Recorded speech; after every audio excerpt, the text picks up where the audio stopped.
it's time to defund the bishops and their unholy alliance with the Democratic Communist Party. Join us in Washington, D.C., or watch our live coverage July 20th, 12:30 p.m. Eastern Time.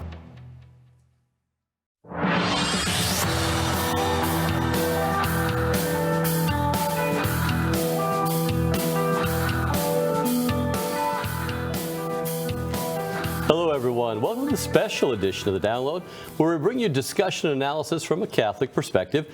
Today's Monday, July 17th, 2023. I'm Brad Eli, joined today by my co-host, Simon Rafe. For this special edition, it's just the two of us here at the desk. Simon, haven't been with you just one-on-one for quite a while. I don't know if you and I have ever just been one-on-one. Normally they have somebody to kind of, protect each other from each other. Maybe on Hardline. Where we did that. Yeah, they did that. So on Thursday, Church Militant is coming to D.C. There will be a prayerful protest as well as a press conference. At the press conference, a string of expert speakers will talk to us about how the U.S. bishops are wrong on anti-American, pro-commie social justice issues like gun control, immigration, and climate change. In additional areas of concern, we'll address hate speech, a measure that's going to be coming soon into law right here in Michigan.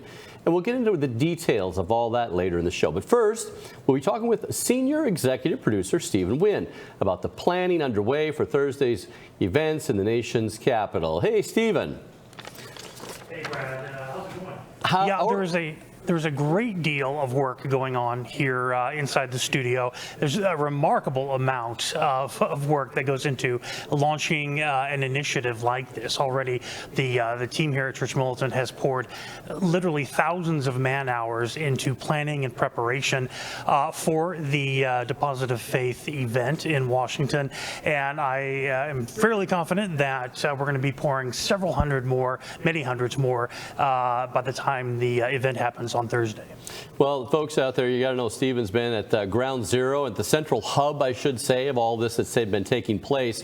And, maybe you could just walk us through a couple of the moving parts. Just give the audience some inkling of just how many meetings and phone calls and discussions and back road, behind the scenes activities something like this would encounter, seeing how you're right at the central hub of all of that. Sure.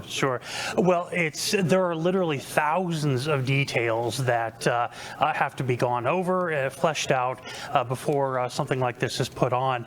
Hours and hours of meetings involving various departments within the Church Militant, the structure of Church Militant itself, as well as outside sources. Basically, this isn't just a Church Militant initiative. We're part of a coalition, the Deposit of Faith Coalition, that has recently launched, and so there's a great deal of coordination that has to go on with our partner groups like Virgin Most Powerful Radio, Arcadia Films, things like that. There's just a lot of details to be worked out. So viewers out there too also know that Stephen's probably looking a little bit better right now than he has in the past week or two or three or four, for all the hard work that we've been putting through him and all the responsibility on his shoulders. So keep him in your prayers for all that.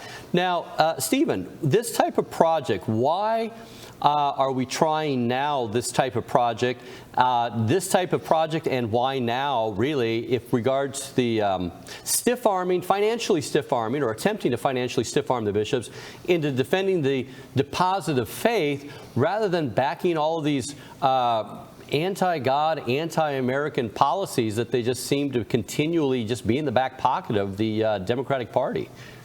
That's a good question. So why now? Well, I would say we're doing this now because never before have the bishops been so in lockstep with the platform of the Democratic Party, the liberal agenda, the leftist agenda. For decades, the bishops' response as a whole has been woefully lacking when it comes to issues like abortion, the incessant onslaught of the LGBT agenda. But now, under the Biden administration, they have basically are towing the leftist line and openly advocating for open borders, illegal immigration, and all the tragedies that come with that. We have Cardinals Supich, Tobin, Dolan, openly advocating for Americans to surrender their guns. So they're threatening the Second Amendment. They're as a policy stoking climate change paranoia. And their silence, really, when it comes to the increasing threat to freedom of religious speech, such as Michigan's House Bill 4474, which passed here recently, a draconian bill that truly threatens the right of you and me and all religious Americans, Michiganders, to speak freely on issues of faith, etc. They've been woefully silent in all those areas. And then a final question. What do you think success would look like the day of regarding turnout, weather, reporting that gets out, and also, secondly, following up on that, what would success look like 2-3 weeks from now regarding the bishops and maybe some public statements that they would be making? That's a good question. I would say that the answer is really the same for both, that word gets out about the bishop's complicity. Followers of Church Militant know very well their role in helping, really kind of promoting an America Last agenda. But beyond, a certain Catholic circle, I think most evangelicals, most conservative Americans who may not be Catholic, they're largely ignorant of the bishop's role in helping advance the leftist agenda that is really mushrooming under Biden. So I would say definitely a definition of success would be for Americans, conservative Americans, to get wind of this, to understand that the bishops are undermining not just the Catholic faith, basically, but American ideals as well. Well, thank you very much, Stephen, for taking the time out of your very busy schedule to be with us today on The Download. Appreciate it. Thanks.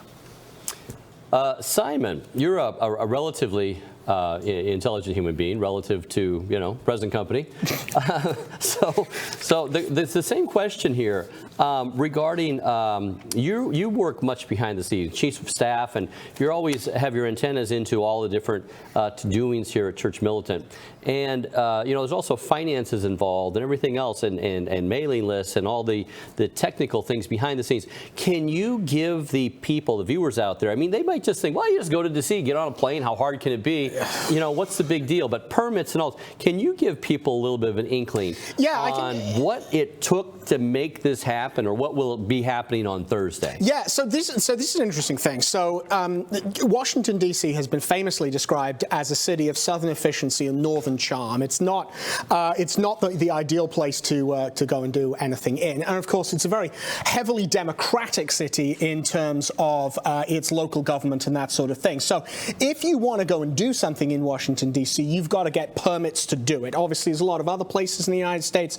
You want to go have a bit of a protest, a bit of a prayer rally, something like that, you can just turn up on the sidewalk.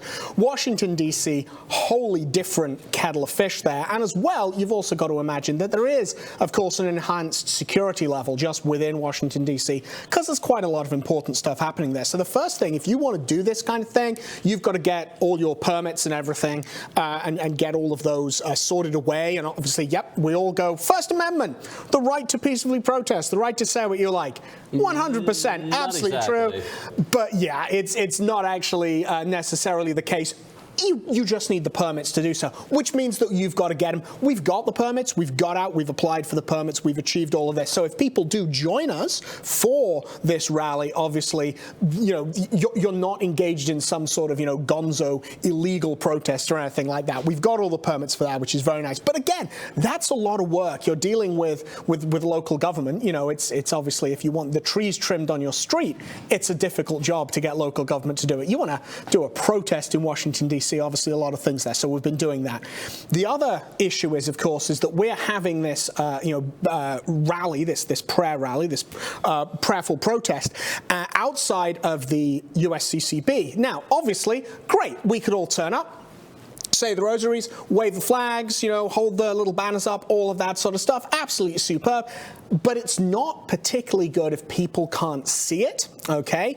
And you know what? It's not 1987 anymore. People want to see it live. So we've had to get together all of our live equipment. And, time was, of course, if you wanted to do live, you needed this dirty, great big truck, and you needed a satellite, and you needed the whole shooting match. Now, of course, technology is much physically smaller. It's not much cheaper. That's the other thing. We've got some very, very expensive, very sophisticated pieces of kit that we will be taking to Washington, D.C. to enable us to have this live coverage of the event. And obviously you and I will be, reporting from here, this very desk, on the day. And obviously we'll be getting that information there. That's Thursday at 12:30 to 3. So look for us here on the day of. Also on Wednesday, as a note here, we won't be having the download on Wednesday because of all the planning behind the scenes. So go ahead. Yeah, no, so it's obviously, we'll be covering that, but we'll be taking this live stream in there. And obviously that's another whole thing, because you've got to say, okay, well, we need a crew to go and do the protest. So Alex, we've had Alex on here before, Alex Carzon, our resistance coordinator. Yeah, he's kind of organizing the prayerful protest, because that's a real resistance-y kind of thing to do. Get together, say the rosaries, pray the prayers, hold up the signs and the flags and so forth. Very, very much a resistance thing to do. But then it's like, okay, then we need a team who's actually going to be doing the coverage there, like people on camera with a stick mic and so forth, people to run the cameras. And then you need a team to feed it back from DC, and you need a team to catch it here, and a team to go. So it's lots of these little teams, and they've all got to work together. So yeah, there's a huge amount of work that's been doing there. And the other thing is that there's a great expression that I love: money doesn't solve problems, which is true. Money does not solve problems. What money does is it turns them into problems that can be solved. Okay. So obviously we've got this great team here. I mean, we've got a team of absolutely wonderful people, and people out there at home watching, they just see like the tip of the iceberg. They see like half a dozen people who turn up, and we throw on a suit, and we talk for a while about the faith, or we talk about politics, or we talk about something like that. But for every person that you see, there's like 3-4 people at least behind the scenes, behind the cameras, pushing the buttons, doing all of the technical stuff. Or administrative stuff. Administrative stuff. Making phone calls and lining up speakers and all sorts of things. Yeah. But so we've got this wonderfully talented group of people, who are experts in their own particular fields, and like experts in using this live piece of kit that we're doing so we can get the live stream stuff. But that I can't remember like exactly how much the live stream thing was, but it was like $15,000, give or take. I can't remember exactly what it was, but it's a huge expense for this piece of kit. You get these cameras, and we've got all these cameras here that are coming around, and we're so that people can see us. Just one of these lenses, on this thing is several hundred, if not thousands of dollars. Just one of these lenses so that we can get this there. The camera itself behind it is like $5,000-$6,000. Now, obviously, we don't need to buy a new one each time, because they do last. But of course, they're electric, they're electronic equipment, and everyone knows electronic equipment 2-3 years down the line, it's obsolete because something's been improved. So we've got to constantly have this expense. Now, people have been very generous. People have been extraordinarily generous with their specific donations for the Deposit of Faith event. There's a link on the Deposit of Faith page. There's also a link directly under this video where you can go and you can make a donation for the Deposit of Faith event. Don't worry and don't think, oh man, if I gave so much money, maybe they're going to have too much money for this event. Any extra money you give will go to support everything that we generally do here. But please do be generous and contribute. Let me jump in there for a moment, because there's still more moving parts we can cover. With regard to that, Deposit of Faith event that's going to be taking place on Thursday really is the start. That's where things get started. And this endeavor, what are we trying to accomplish here? We're trying to get an awareness, first and foremost, that the bishops are really the mouthpiece of the Democratic Party to confiscate guns. Why are you worried about that? I mean, 3,000 babies are aborted every day, and you're not taking up a national collection once since 1973. Okay, Dolan, Supich, and Tobin are all saying turn in your guns. That's a Democratic talking point. That's not a Republican talking point. Open border immigration, especially with the movie Sound of Freedom that came in, and the facilitation of the child trafficking and sex trafficking and just human trafficking, workers and all this stuff that are being exploited through that massive inflow, not to mention terrorists and everybody, Tom, Dick, and Harry, and gangs and everybody else that are coming up through that, along with good people who have a difficult time in their home country. So this carte blanche open borders policy, extremely anti-American because, one, all of these people are showing up in the backyards of other people. And two, a system that's $32 trillion in debt, and now you're just assuming more and more and more indebtedness. And then where are all of these young people being placed? The follow-up with all of that. They're saying, well, we don't actually know where all the kids are right now, 82,000 of them. So there's massive problems with this, and not to even broach the subject and just say, well, everybody that shows up on the doorstep should come in. Well, that's never been the law of the land, and not really backed by common sense or good morals. So that whole problem right there. And trying to get some awareness also, this whole climate change thing. The bishops aren't scientists. For them to come out and say, oh, it's certain, we have to back this climate change thing. Now they're trying to come after your gas stove, for crying out loud. And, your gas car and, all fossil fuels and all. There's a lot of knockoff effect with all this climate change garden and how much you give over to the World, Economic Forum as far as, climate treaties and all this type of stuff. So how much you harness your own industry because of all that, and the workers who are put out of jobs, and other countries like China who thumb their nose at it and could care less, gives them an advantage. So very anti-American on things that they really ought not to be talking about, and the fact that they're getting $500 million a year through all the different social programs. I was checking with Michael Voris recently. He said, yep, $500 million a year. That's a lot of money. That's a lot of money. That is a lot. So what we're trying to do here is say, hey, maybe we should slow down that funding, because those purse strings are really tying the bishop's hands. Just common sense for a minute. Even if those were kind of okay policies and weren't really anti-American and against people of faith, there's still a major misdirect, redirect. You're supposed to be teaching the deposit of faith, not every social justice program, which you are not an expert in, like gun control and climate change and open borders policies. That's not what the Great Commission, go forth and teach all nations whatso I've taught you. So they're not teaching the Ten Commandments, the Seven Sacraments, and the moral virtues and all these other things that they're supposed to be teaching. And on the real presence of the Blessed Sacrament. Last time I checked, 7 out of 10 self-professed Catholics didn't know that was the real presence. Well, there's a problem there.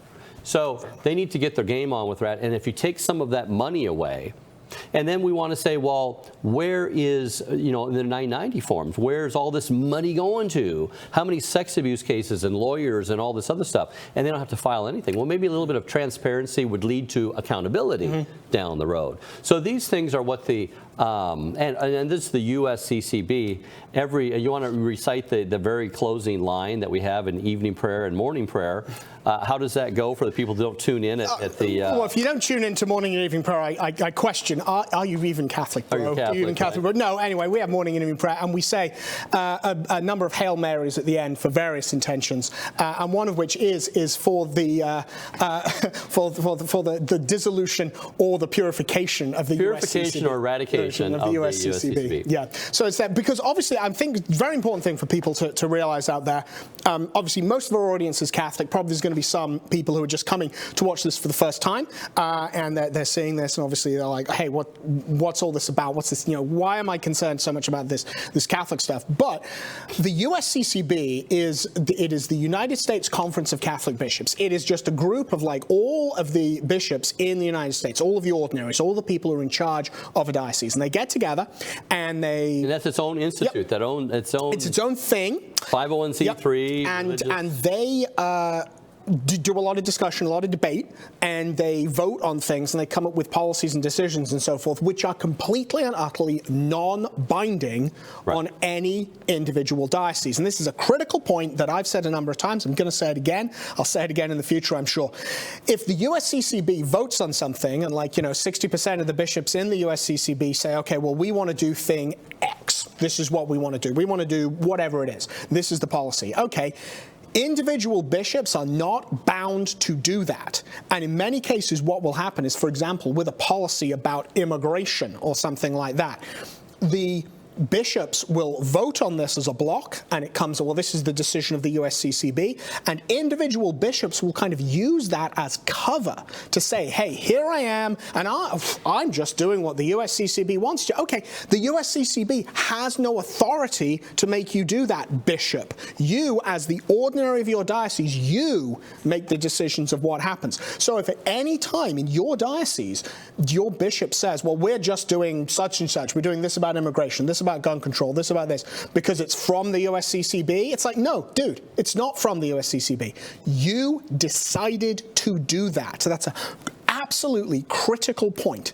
You decided to do that. It's not like you've got to obey. You're choosing to do so. And that's kind of a key thing that in many cases, a lot of Americans out there won't get that, because it's like, oh, well, an individual state has got to follow, once a law has been passed by Congress and it's been signed by the president, the state has to follow that, has to follow that federal law. This is not the case for individual dioceses. They have complete freedom. Bishop gets his mandate from the Pope directly, not through the USCCB. Yeah, not through the USCCB. Also, I'm glad that you were talking about this being kind of anti-American, because there's probably a lot of people out there who are, again, not Catholic, who are thinking, well, what do I care about this? This sounds like a bunch of Catholic stuff. Okay, and yes, it is a bunch of Catholic stuff in the fact that this is a bunch of bishops doing this, and we are Catholic, and I think most, if not all, of the members of the Deposit of Faith Coalition are Catholic or Catholic-led organizations. But the important thing is, these issues, such as immigration, that is not a Catholic issue. It's not a Catholic issue to say, hey, there should be some degree of control of immigration. It's not a Catholic issue to say, hey, the right to keep and bear arms shall not be infringed, and you shouldn't be, handing over your guns and that sort of stuff. It's not a Catholic issue to say, hey, the First Amendment, the right of freedom of speech, is a fundamental American virtue. That's not a Catholic issue. And I think it's also very important. Yes, these bishops are pushing the Democrat agenda, but I don't want this to be thought of as like a left versus right issue. The Democratic Party of today is not, it's a cliche, it's not your father's Democratic Party. No, the whole polls have shifted, basically. The populist working man party now is the Republicans. It's the Republican Party, but equally so. It used to be the Democrats. It used to be. But if you want to come along and say, look, we've got some, what we might call, left-wing economic policies, okay, people can have discussions about, should we have a left-wing economic policy, a right-wing economic policy, what should our policies be? But then you come to the point of like, well, hold up, this is actually like an anti-American policy. Anti-worker, anti-rights, as established by our own Constitution in this country, not in other countries. You have the right to bear arms. That's American. Why is a bishop coming out and saying, turn in your guns? The right to have your own border in this country and the right to enforce the immigration laws is an American thing. And for bishops to say, no, we can just ignore all those things, that's not. And this whole climate change thing, my goodness, didn't we learn our lesson with Galileo? The world's not flat. It's kind of round, sort of, except in certain parts. And or you get out in North Dakota or someplace where it is kind of flat. But the idea that they don't have a mandate from Christ in infallibly speaking on these things, and I have to say too, it's rightly called the Deposit of Faith Coalition and the whole event, because we want the bishops not only to stop pushing the anti-American jargon and social justice jargon and globalist, communist, atheist, anti-life jargon, but we want the bishops to actually start speaking on. Now you have more time. You take $500 billion. What would happen here if some outward entity gave us, Church Militant, $500 billion and said, I expect you to implement this by the end of the year and spend every dollar according to my agenda? It's like, dude, we don't even have time to do our own programming anymore. You just don't have that much time if you're so redirected, and you really are getting redirected. They're calling the tune because they pay the fiddler. And we want that to stop. Yeah, and I think it's another issue that this is not so much just about the Democrat Party and the Democrats, although, yes, most of the people involved in this are Democrats, but it is that whole, we talk about like the DC swamp, it's that perennial, perpetual shadow government issue. And I don't mean like shadow government like there's some, secretive cabal and it doesn't matter who gets arrested, but and the real Secretary of State is, some lizard person or something like that. It's not what we're talking about. What I'm talking about is that there is this cadre of unelected bureaucrats existing there. And these people, and fine, it really in many ways doesn't matter who you put in the cabinet position, who's the Secretary of Defense, who's the Secretary for the Interior, and all of these things. Yeah, you have a climate czar, an immigration czar. Yeah, all of these people, and you've got as well, though, you've just got this administrative state. And that's what we talk about when we say you want to clean the swamp and get that out there. That's who the bishops are really kind of taking their orders from in this sense. Because they're taking the money to do these policies. It's just this perpetual, perennial issue of just, Washington, D.C. doing its thing, which, of course, is why we're doing this in Washington, D.C. Obviously, that's where the USCCB is, but then we're going to go and have this press conference, which, again, is not going to be like this big, explicitly Catholic press conference. It's not going to be talking about how these things are against the teaching of the faith. It's not going to be talking about how these things are blasphemous or how these things are, striking against Jesus Christ. It's not going to be talking about how we need to go back to a theocracy. Nothing like that. What we're going to be saying instead is to the secular press, obviously Catholic press, more than happy to turn up. We'd love to have you there. But the goal is so that the secular press can see this and go, hey, this group of Catholic prelates, the Catholic bishops, are engaging in this anti-American behavior. That is the issue. These Catholic bishops are engaging in this behavior, and there is a group of Catholics who do not want the bishops to be engaging in that behavior.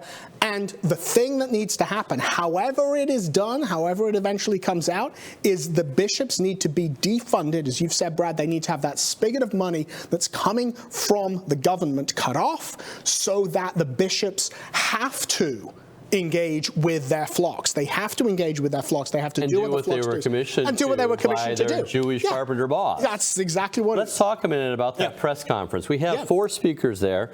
Trevor Loudon, he's been on Mic'd Up before, his Epic Times contributor, and global warming realist. And he's going to be talking about the man-made climate change. That's a lot to be said right there.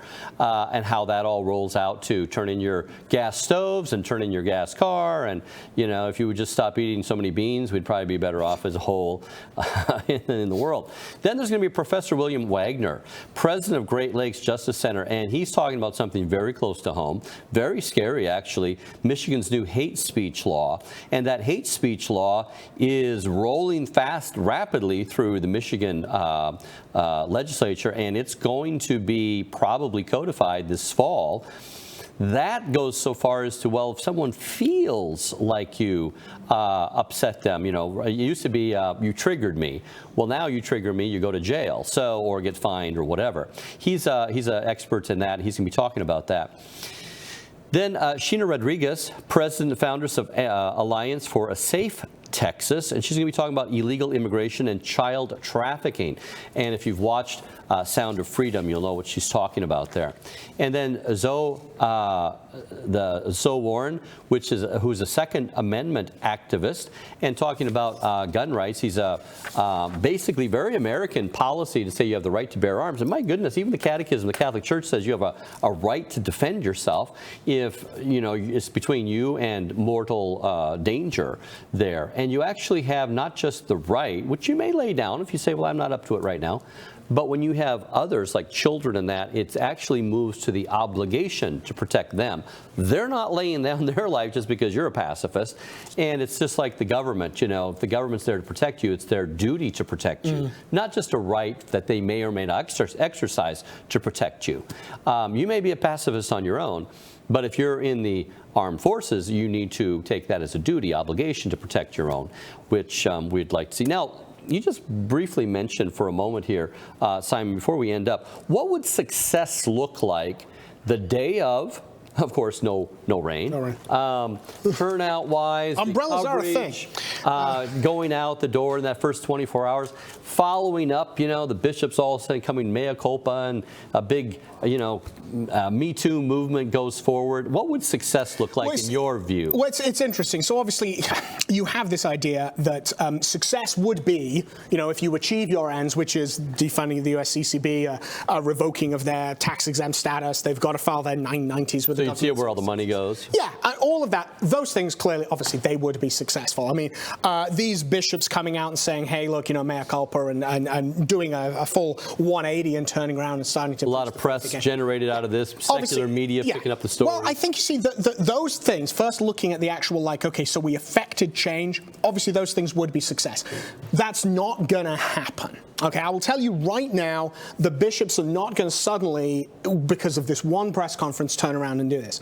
So I think what you need to do, it's kind of you come along and you say, okay, well, what does success, to use like a very modern example, what does success for Ukraine in the Russian-Ukraine conflict look like? Well, obviously, success looks like we've driven all the Russians out and we have a secure country, and, there we are. Okay, that's what it looks like. Okay, that's not going to happen overnight. There's the first thing of like, okay, have we established, ammunition dumps? Have we acquired the resources we need to do so? Have we moved on to a particular thing? What success looks like, in my view, to be honest, for this thing on this day and the next days coming is, are we making people aware of the issues, and are people choosing to engage, and this is a key thing, are people choosing to engage with these issues and advance it themselves to other people? We do a press conference at the National Press Club in Washington, D.C. Bunch of press come, it's disseminated to a bunch of people. Okay, fine.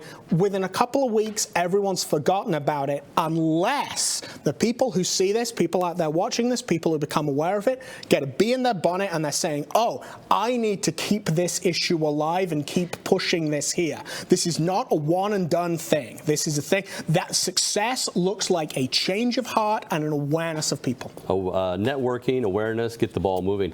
Thanks for joining us for today's episode of The Download. Now please join us as we finish in prayer, begging Our Lady's intercession for our nation and our church. In the name of the Father, and the Son, and the Holy Spirit. Amen.